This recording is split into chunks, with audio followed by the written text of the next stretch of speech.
Finance and Administration at the Pennsylvania Council on the Arts. With me on this presentation today is Ian Rosario, Director of Arts Organizations and Arts Programs and Grants Liaison, and Seth Poppy, Director of Data Systems and Creative Services. Thank you for joining us for this special presentation on guidance to colleges and universities when applying to the Pennsylvania Council on the Arts. We prepared this information to clarify some existing requirements and let you know about some new requirements for colleges and universities. We hope that this presentation is helpful and provides you with information that makes your application, grant, and payment process a good experience. We will take a brief pause in the middle of the presentation to answer questions. You can also type them in the chat and they will be answered as we go or at the end.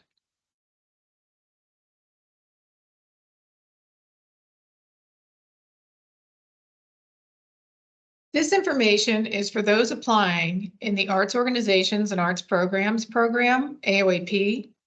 Entry to AOAP, which is simply the starting place before being recommended and approved to apply in AOAP, or the Creative Sector Flex Fund program through our 14 Pennsylvania Partners in the Arts partners. Parts of the presentation will only pertain to one or two of these programs. We will let you know which ones as we go through the slides.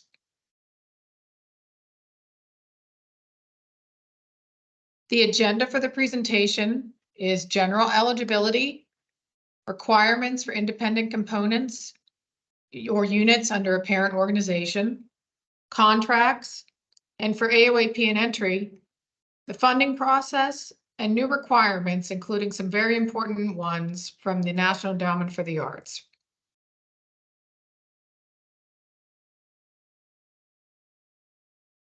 First, we will go through general eligibility. The first eligibility requirement is that the applicant must be located in Pennsylvania. Fiscal sponsors can be located outside of Pennsylvania, but that is probably not applicable to colleges and universities.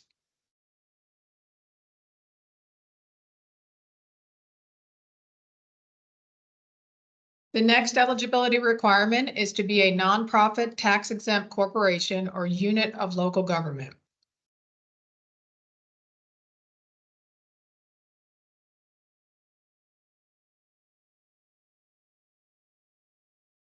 The next eligibility requirement is having a history of at least 2 years of consistent arts programming in Pennsylvania.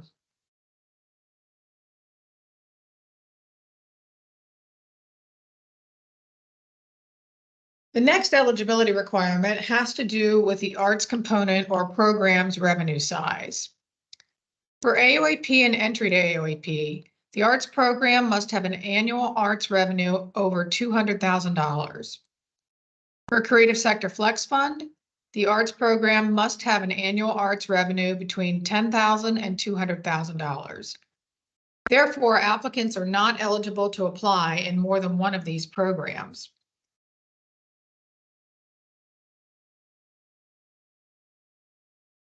Most colleges and universities are not arts organizations. We understand that the applicant is the college or university, which is a very large institution, but the arts program is what the PCA funds. 990s of the university are not acceptable because they do not show much detail of the arts component. So please do not upload your college or university's 990s. What needs to be uploaded is an arts component or program's only financial statement detailing all arts component or program revenue. An in-kind is not included. Some important notes on this are financial statements should be college or university approved. Part of the revenue that can include college or university, part of the revenue can include college or university contribution, especially if salaries or facilities are what is being supported by the college or university. Many colleges or universities have a line item in their revenue that simply says college or university contribution, and that is acceptable. All revenue of the arts component must be accounted for on on the submitted financial statement, and all expenses of the arts component must also be accounted for.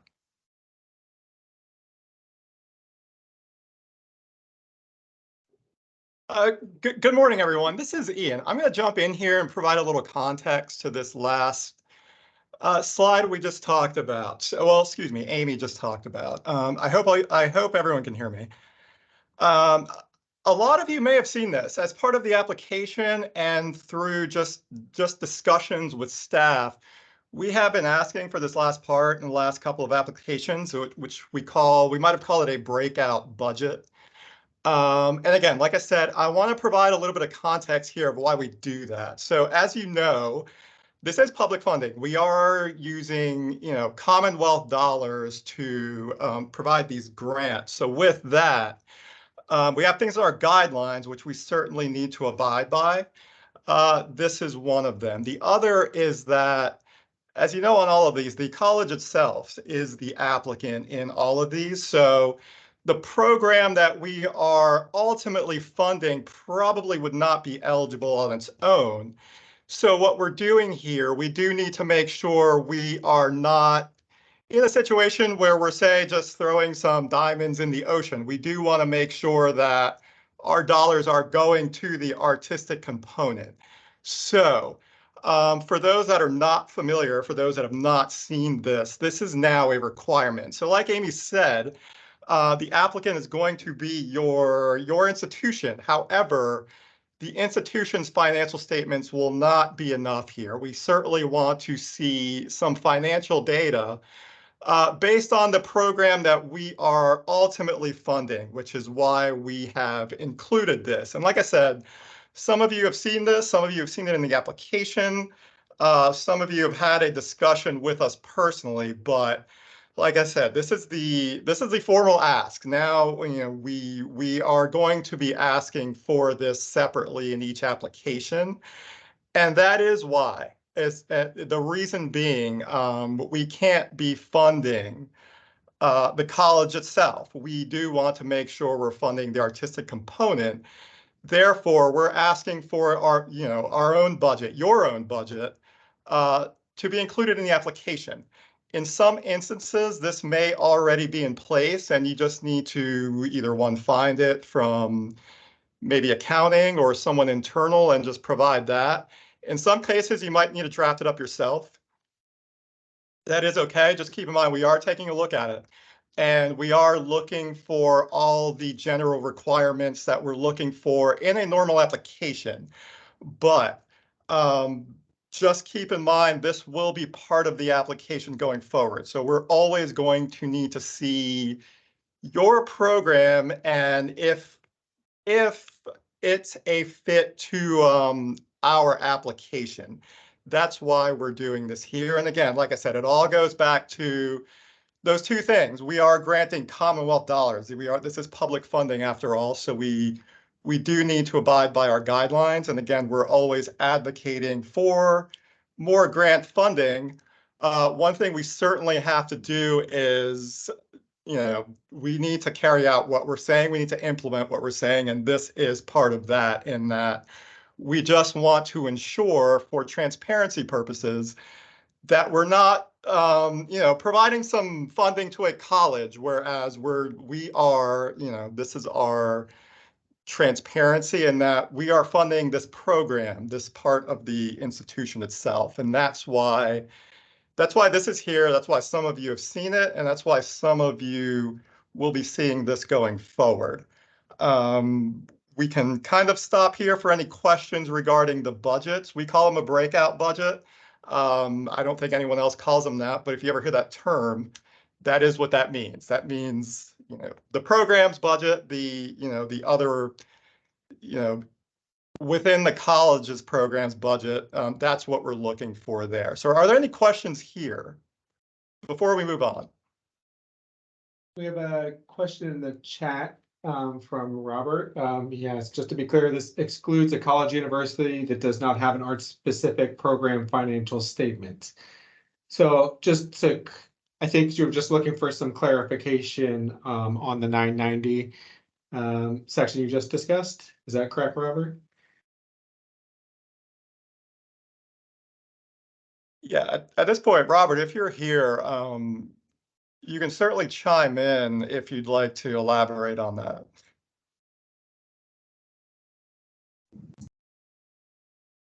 So yeah, I just trying to get clarity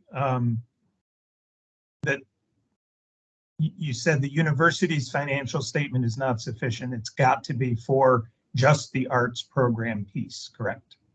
Correct. So for example, the university's 990 on its own would not work. The university's audit on its own would not work. Now, you're certainly, it would not exclude you from providing that information as part of your application, but we are going to need something separate from that. So ultimately, we're not funding the institution. We're funding this artistic component.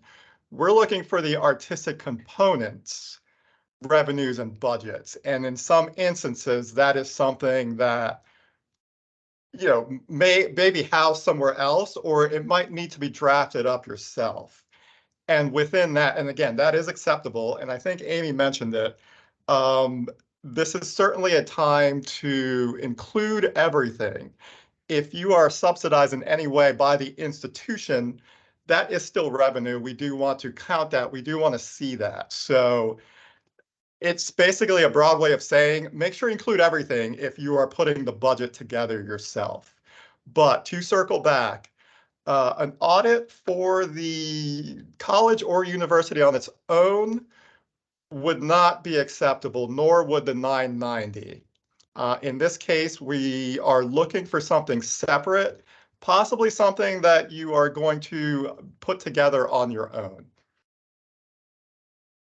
So if we put together that budget on our own for the arts specific program, that is sufficient. It doesn't need to be an official financial statement for that program. It can just be the piece of the budget for that program. Correct. As of right now, yes, that is what we're looking for. We're only looking for that. We're not at a point where, I mean, this has been discussed. We're not at a point that needs to be signed off on yet. That could be something you see in the future. Like I said, this is always about transparency and public funding. So that is ultimately the idea here. We're not asking for that yet. However, yes, just keep in mind, everything you provide, there's always a clause in which what you're providing is true and correct. We will review it. However, you know, we're reviewing it for our own practices and transparency. So it's not as if something is, you know, drafted up, put together in-house, that doesn't completely exclude it. We're looking for the details on there. And in most cases, like I said, this will be something that, you know, you will be putting together on your own. It's not in case in where, you know, this is something that's part of something that's already filed as part of the 990 or separately. This might be something that you put together yourself that, you know, we're going to review. And then what we're looking for are the guidelines of the, you know, the application. So it's just a long way of saying we need to dig deeper than just the institution. We need to make sure we're funding, you know, what we're funding, which is the artistic component. Okay, thank you. Sure.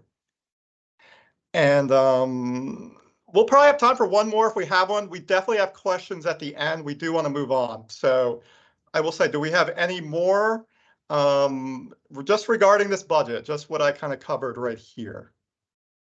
Yeah, Ian, there's several in the chat. Well, I'll tell you what, I mean, we are always available, so we'll certainly try to get to those at the end. If for some reason someone doesn't get their question answered, we're certainly going to be available after this. But as far as the chat goes, we'll kind of address those as we move on. Okay. But yeah, we can do that. I mean, Seth, you can kind of handle that if there's something that. Yeah, so I'm working through some of these questions here, and we'll make sure we get everything answered by the end here. So if you don't see it in the chat, we'll address it. Right, we'll definitely at least cover it at some point. And yeah, we're not going to leave anyone excluded, but we are going to move on for now. Okay. Thanks. Great, thank you. Thanks, Ian.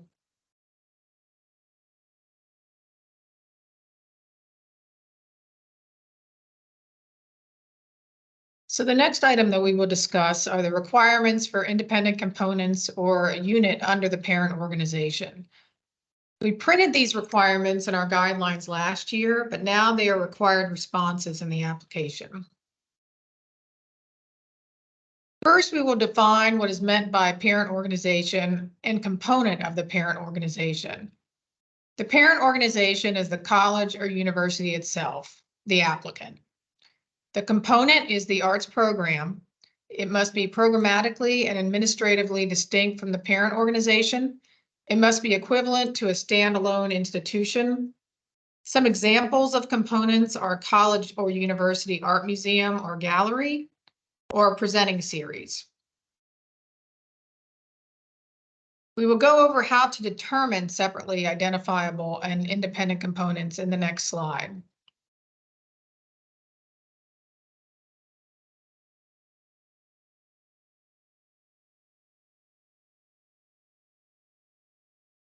First, the basis for these requirements is to ensure that the PCA is supporting an arts program serving the community, not just the college or university or programs for credit, which are not permissible expenses funded by the PCA. To be eligible, all of these must be true and are now requirements in the application, starting with 24-25 applications. The independent component must have a unique mission, separate and distinct from the college or university. It must have dedicated staff with duties specific to the mission of the component. It must have an independent advisory committee or board separate from the college or university. This does not need to be a decision-making entity, just to clarify that. And finally, separate finances, which we went over in the previous slides. Hello, me again. So we are going to stop here one more time. Just like we talked about the budgets and how that is part of your application, and that might be something you've seen. This will also be something that you're going to see going forward. This might be new to some of us here. I mean, we've had this discussion with a few of you, but it is something that we're going to be seeing going forward as part of the application. For the same reasons, in that, given that the college is the applicant in this, we do want to get down to what we're funding, why, and how. And that is why we have this here. So basically, the next application that you submit, I mean, this will be a section for it where we're going to need to see, basically, like Amy mentioned, some things that are going to basically distinguish your program from the university itself, or the college, from the college or the university itself. This is part of it. Like I said, some of this might be things that you kind of need to determine or will be determining. Some of it might already be there. But again, for the sake of transparency, now we are going to be asking for it as part of the application. This will be something that will be kind of new to some of you. I mean, if there are any questions, I would certainly encourage you to ask. However, my thought on this is that this is just going to be something that you provide in your application. If we have any questions, you might hear from us. If anyone has received a grant from us in the past, we're going to talk about this a little more, but there is a whole reimbursement aspect. Sometimes we have questions. It doesn't necessarily mean that something is wrong or we are just questioning the validity of it. It's more about the transparency of this, and we just need to ensure that what we're seeing, what we're reporting is true and correct. And, again, I've said this before, this is public funds. So, the public should be able to, distinguish as well that, we are not funding a college or a university. We are funding this program. This section of the college, this aspect. So that's why we have this here. Much like the finances, that's why we're doing it. Many of you have not seen this, but it will be part of the application. Basically, I would just encourage everyone to just continue to apply like you have. When this section comes up, just provide what's needed. If we have any questions, we will certainly reach out from there. I would say for something like this, you might be hearing from us just for some clarity or things like that. Just keep that in mind. And going forward, I mean, there was a part here about the dedicated staff. That could be one person. That doesn't necessarily need to be a team. So, yes, while we have staff listed there, that could be an individual. Are there any questions here that we might have? Like I said, this is going to be somewhat new in the application phase of things. We've certainly discussed the transparency aspect in the past. This just kind of falls under that umbrella. Do we have any questions here moving forward? I know Seth's on the chat, but feel free to ask that now. And again, like I said, we have questions at the end. We have time reserved for questions at the end. If you'd rather wait till then, that's perfectly fine too. All right, if- sounds good. Yeah, Sounds if not, Amy, we can move forward. Okay, yeah, I think Seth is keeping up with the chat, so we'll continue on here.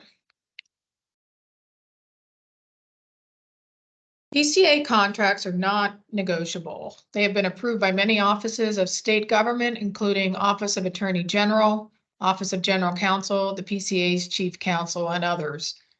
If a grantee cannot comply with the terms of the contract, they cannot accept the grant. If anyone would like a copy of the contract before applying, please ask the PCA or one of our 14 Pennsylvania partners in the arts.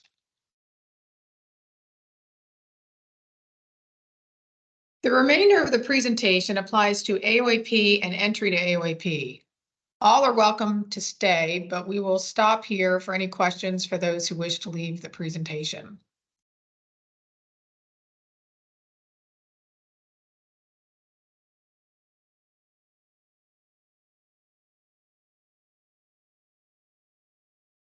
Okay, well, of course, if you have any, you can certainly reach out to any of us.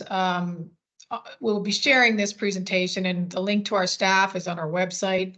But hopefully you can remain on. So we'll move on here. So the funding process for AOAP and entry to AOAP is that after the application is submitted, reviewed, and approved, contracts are issued. Contracts get signed by you, the grantee, the Pennsylvania Council on the Arts, the Office of the Budget, Chief Counsel of the Pennsylvania Council on the Arts, Office of General Counsel, Office of Attorney General, and Comptroller. A fully executed contract will be emailed to you shortly after all parties have signed. The performance period for AOAP and entry to AOAP is July 1st through June 30th. As soon as you have eligible expenses, you can immediately request the reimbursement payment, which also serves as your final report. Do not wait until the last minute. Reimbursement materials can be submitted as early as July 1st if you have eligible expenses. Payment cannot be made until the reimbursement materials are acceptable. For 23 and 24 grants this current year, reimbursement materials and the final report are due no later than 30 days after the grant period closes.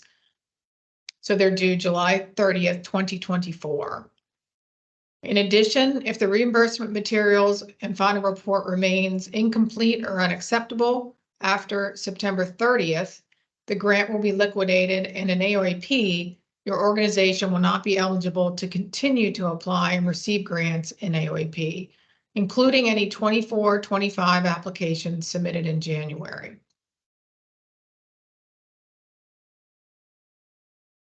Our next slide is going to show a sample reimbursement form.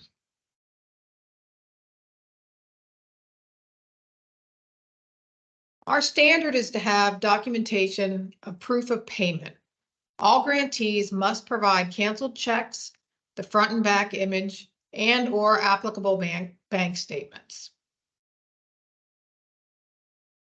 Amy, I'm going to jump in again right here. Sure.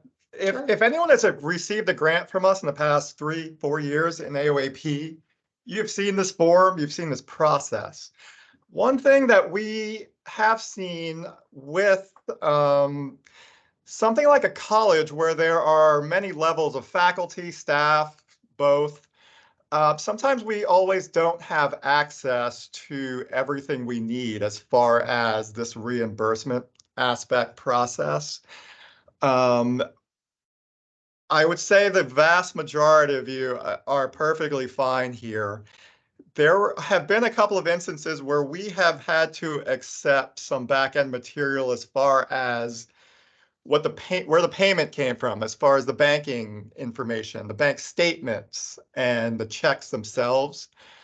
There have been times we had to get a little creative on what we had access to at the university level. That has started to tighten up. There's a lot. I mean, basically, we are going to start needing to see those canceled checks or statements. There are times we've kind of substituted maybe something from the SAP system, things like that, things that are internal. We don't have that leeway anymore. We're going to have to get a little tighter as far as what we accept there. If you've already been using canceled checks or statements, that's no problem at all. If this is not something you have access to, I would I would encourage you to move forward. Submit what you have, but it might be a good idea to reach out to either myself or Chris Dewar is on this call as well. You might see him doing some of the reimbursements to maybe discuss things we can possibly do as far as meeting this requirement. But before we have that discussion, we are much less limited on what we can accept. It was always limited.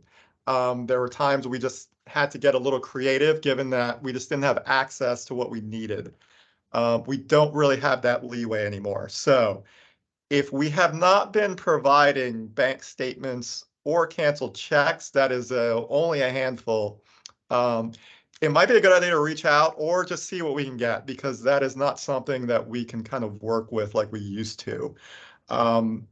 Everything else has remained the same here. So, we're looking for the applicant's name on the material. So keep in mind, we are contracting with the college here. So we kind of need to. We do have one question about that. Someone's asking, what precisely is fine for wire transfers? Well, we definitely need to see that it's a receipt from the bank. So, for example, a wire transfer is definitely going to have a lot of banking information. Most of it is going to be redacted, like the account and things like that. But the receipt itself should be fine, just because it does have everything we need. So the receipt should show the bank and things like that. Now, there might be a case where we might need to include something like something with the account number. So we've got the wire transfer, it's going to reference an account number, but we don't have anything to go with that account number. If we have something, usually when I say account number, usually it's the last 4 digits. So let's say we have a home page or a cover page with the applicant's name on it that will then reflect that account number. That will kind of close that loop. Wire transfers are certainly acceptable. That is from the bank. So if you have one, that will probably be okay. You just might have a question as far as, where did this, what is your banking institution or things like that. So, yeah, I would certainly encourage a wire transfer receipt. But there just may be a question as far as, something that we need to see, something that we might have questions. That's it. A question does not necessarily mean it's wrong. It's usually for clarity. And again, I've said this before, it's for transparency. But yes, a wire receipt is fine. And I'm going to suggest, because we're getting some specific questions in here, and I would suggest emailing Ian or Chris Dorr, our other reimbursement staff person, those specific questions about, what we're looking for here. Ian, I don't know if you can. I mean, you can probably read a few. I mean, if they're on there, others might have. I mean, Okay. yeah, if you just want to go through a couple. Let's see. So follow-up is, so it just needs to be an internally generated statement. For example, we use Financial Edge. So I'd ask my controller to run those reports and that would be acceptable. That I'd have to see possibly. I mean, possibly. It would need to reference the bank. So having not seen that, I would say this: there will probably be questions. There would probably be more questions regarding something like that. Like I said, that sounds like an internal system that's being used. Right. So, Listen, I'm really sorry about that. That was a reply to Seth's question about financial statements earlier. I'm sorry, that was a previous slide, so you can just ignore that. I wasn't talking about Okay, those. sorry. Sorry about Okay, that. okay. Yeah, No problem. sorry. Another, would a PO with a copy of an invoice be acceptable? That would be acceptable on the front end. That would not be acceptable for a payment. So for anyone that's done this, we need to see costs were incurred and paid. A purchase order would be something that would show costs were incurred.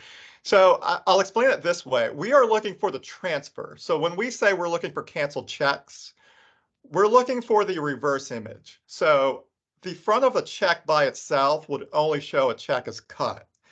The stamp on the back with the bank from the bank, that's actually what we need to see. That is, again, the transparency we're looking for. This money moved from this location to this one. That's ultimately what we're looking for there. That's why we say canceled checks. That's what we say with the reverse image, specifically that. And again, a bank statement, everything on a bank statement would have been cleared. So anything on a statement would be fine. I will say we get instances where applicants are referencing checks on bank statements. That would require a little more in that this is a case where a check stub would be okay. A check stub will show a check is cut. I can reference that check number off the statement. That together will indicate that the transfer has gone through, whereas a check stub will only show a check is cut. So when we ask for these materials, that is why we are actually looking for that transfer. We're looking to see that this bill that we have was paid right here, and we can see by this indicator that it was paid. That's ultimately what this process is. Okay, so like Ian said, it's only a couple of you that have this issue, so maybe those that do can reach out to him directly. So we're going to move on a little here. So we're going to go through a couple more slides that apply to AOAP only, and then we will take questions. The following slides are additional and new requirements of AOAP applicants. First, we added 2 questions that you will see in the narrative section of the application. First question is, what significant changes have occurred at your organization? For example, staff leadership, finances, quantity of arts offerings, facilities, types of arts offerings, etc. The second question is, briefly describe your events and activities in the past year. Include examples of how your events and activities have promoted equitable access for the full participation of all audiences.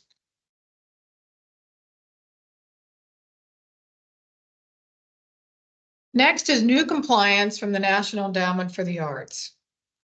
The PCA receives an annual NEA grant that has to be matched.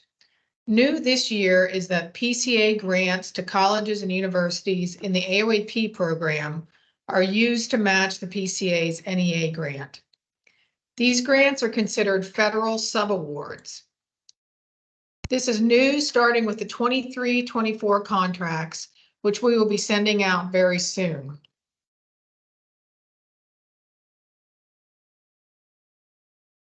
We are required to notify you that you are a federal subaward recipient and have to comply with the NEA terms and conditions. The notification will also be in your award letter and email and in your AOAP contract, like I said, which will be sent out very soon.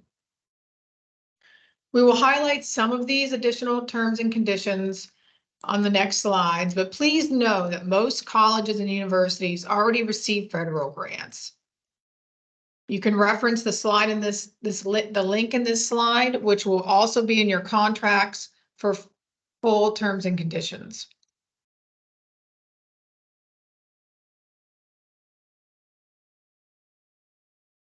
This slide shows some of the national policies, legal requirements, statutes, and regulations that govern your award.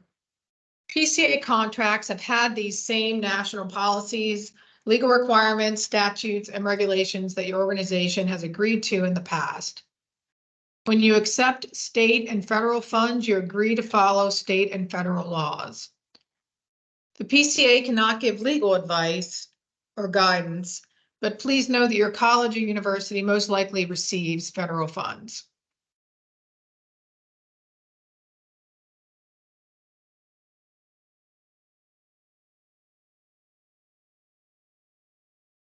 This slide shows some of the unallowable use of grants funds.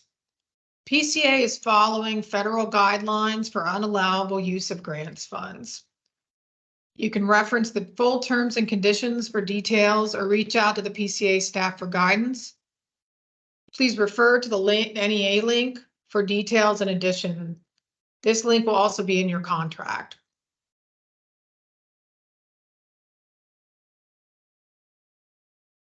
So that's the end of our presentation.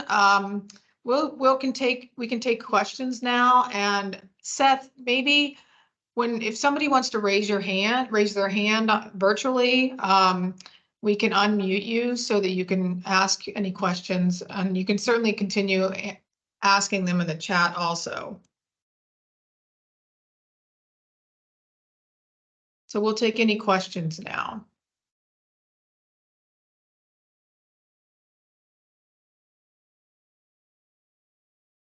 Before anyone asks, I will say that last part regarding the requirements for reimbursement, a lot of that should have already been in place at the Commonwealth level. So there really shouldn't be many changes there.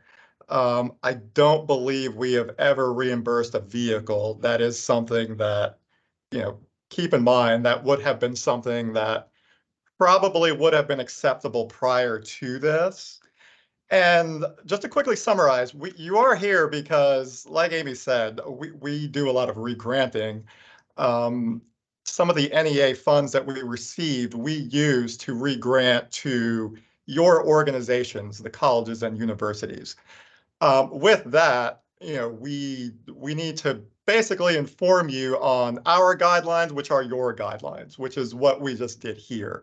So for anyone wondering why we're here today, that was the reason, and we certainly wanted to provide some context on some things that we're already doing and some things that you're going to see going forward. So I mean, that was basically my quick summary.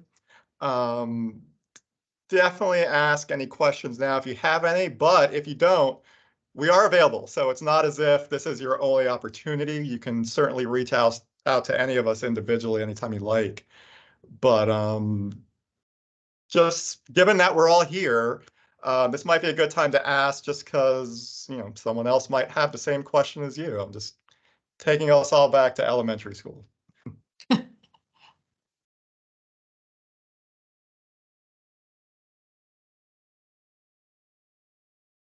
I think Ty had his hand up here, so go ahead, Ty. Okay, did I unmute myself? We can hear you. Yes, you Okay, did. great, thanks. I put this in the chat, but I'm new in my position here at Lafayette College, and we've had PCA funding, and I'd love to just chat with a staff member offline, and curious who the best person to reach out to would be. You can call me. I mean, this sounds like a discussion. If your schedule is kind of full, certainly reach out to me via email and we could schedule something. But I will say I am generally available. I would say just call me when you have time and we can just cover everything. I mean, that would be a good time to just cover the whole thing. Like I said, there's a lot. I didn't say this, but there is a lot of overlap with these programs. So that's a good idea. It's a good idea to get a grasp on everything because, as we mentioned, there are pretty strict deadlines now, so you don't want to miss a deadline. That is most important. So certainly any time, just reach out. I'd say this: just email me. We'll work out a time we're both available. We'll just have that conversation. Sounds good. Thanks, Ian. Sure.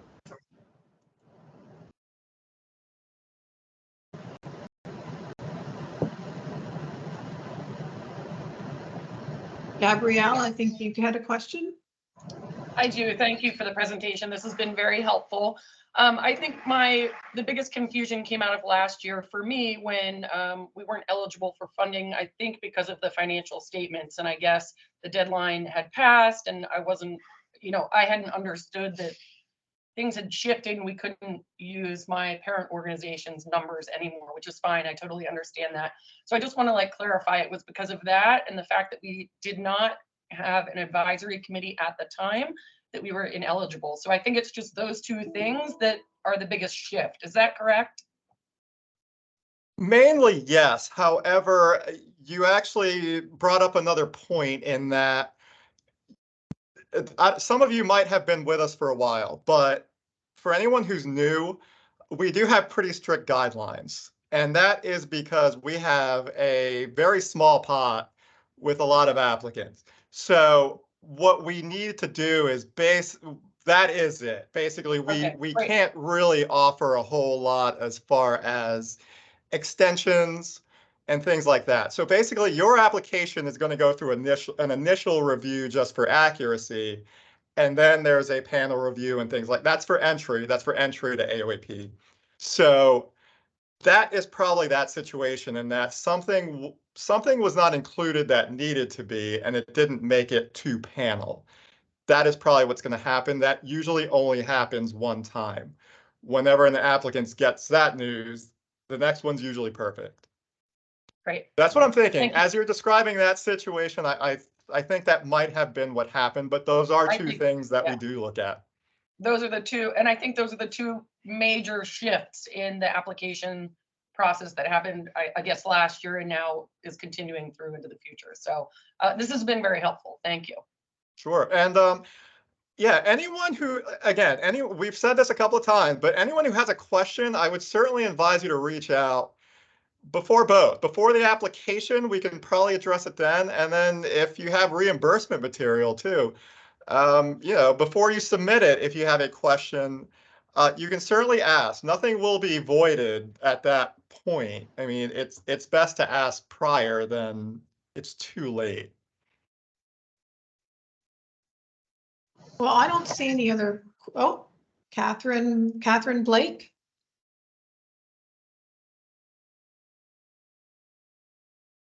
You can unmute yourself.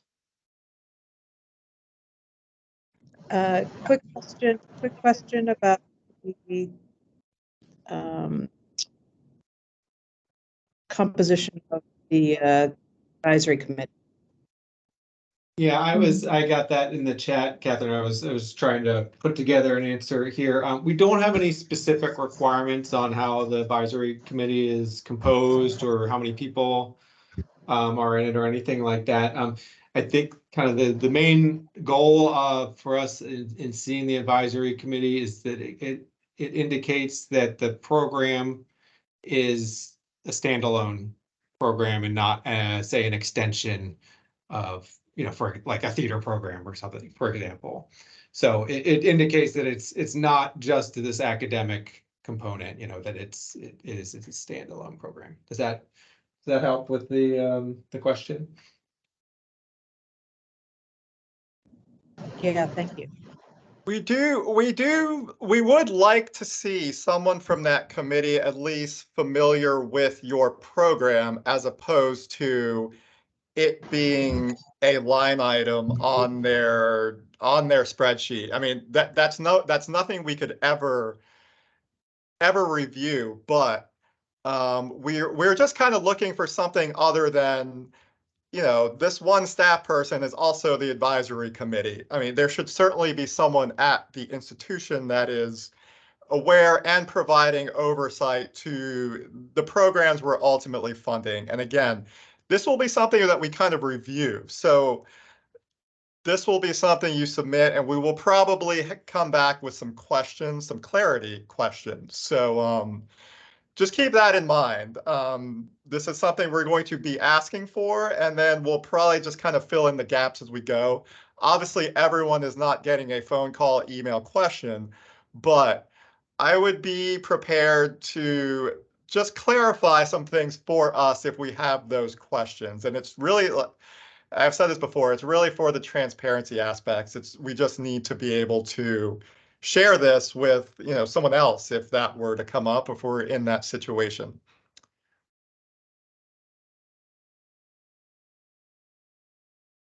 Okay, so any other questions? I don't see any hands raised. I believe we answered everything in the chat. Okay. But that's not true. Give a holler right now. Or if you think of something later, if you think of something tomorrow, we are available. So, you know, don't hesitate to ask a question at any point. It doesn't have to be right now. You might think of it tonight when you're home. Okay, well, I want to thank everyone for joining us today. I really appreciate it. I hope this clarified some things for you. And I hope you have a great rest of your year. Thank you. I will say, it looks like Lauren, are you here? I had a question about facilities contributions that didn't get addressed. Oh yeah, that one took me a while. I did Hi, answer. sorry about that. I'm on. Oh, you got it, Seth? Okay. I did, but I mean, there may be questions. I mean, we may need some follow-up. So Lauren's question was, how do we account for or estimate or account for facilities in their revenue? And which depends, might depend on your circumstances. And I did put this in the chat. So if it's a direct cost, you would just use, the direct cost. So the electricity bill for your art gallery that is off campus in a leased space, that is a direct cost that you could, use directly. If you're the example I had for an indirect cost would be something like a theater group that uses the shared space in the student union. So they don't have their own facility. So what you could do is work with your accounting office. Federal guidance for that is a 10% de minimis, which they would probably be familiar with. So that means, instead of spending the whole electricity bill, being able to charge that, you would only be able to use 10% for this, in this example where the theater group uses the shared space. So that's kind of a guide to, how you would account for facilities. It can be difficult if you don't have, a specific, rent, like a lot of colleges and universities will not, be leasing buildings or anything necessarily. So you probably will have to work with your accounting office to kind of get those estimates when it's, when there's these kind of complicated circumstances. And you can always, again, speak with us as well, too. Does that answer your question, Lauren?